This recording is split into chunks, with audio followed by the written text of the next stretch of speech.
uummanni Oromoo maal keessa jira akkam ta'aa jira du'aa jira waan ta'aa jiru hundi keenya walumaan beennaa jechuudha.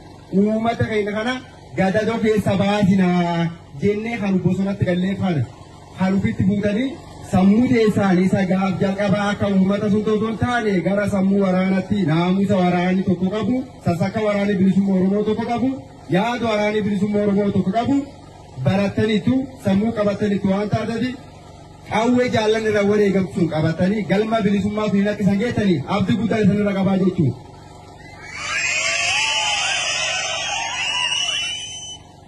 Wanni baay'een nu dura jirti qabsoosichi. Egaa qabsoosichi kan keessatti bu'aa bayii baay'ee jira jechuudha. Bu'aa bayii nu eegatu tokko lamaa miti kana jechuun dandeenyu. Bu'aa bayii lola dadhabbiin wanti garaagaraa nu mudachuu danda'a. Isaan ammoo obsaa fi murannoo keessa qaxxaamurraa jechuudha. Kanaaf baranneetu akka barbaannetti barannee galli akka barbaannetti jiraannu otoo hin taane barannee eebbifamnee saba kanaaf riqicha taanee dabarre utuu kan dhufu haa bilisoomuuti jennee akkasii qabnaa jiruuti.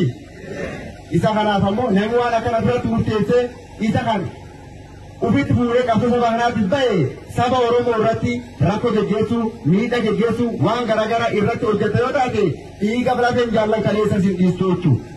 Isa kanaaf wanni guddaan uf kenniisa barbaachisaa jechuudha.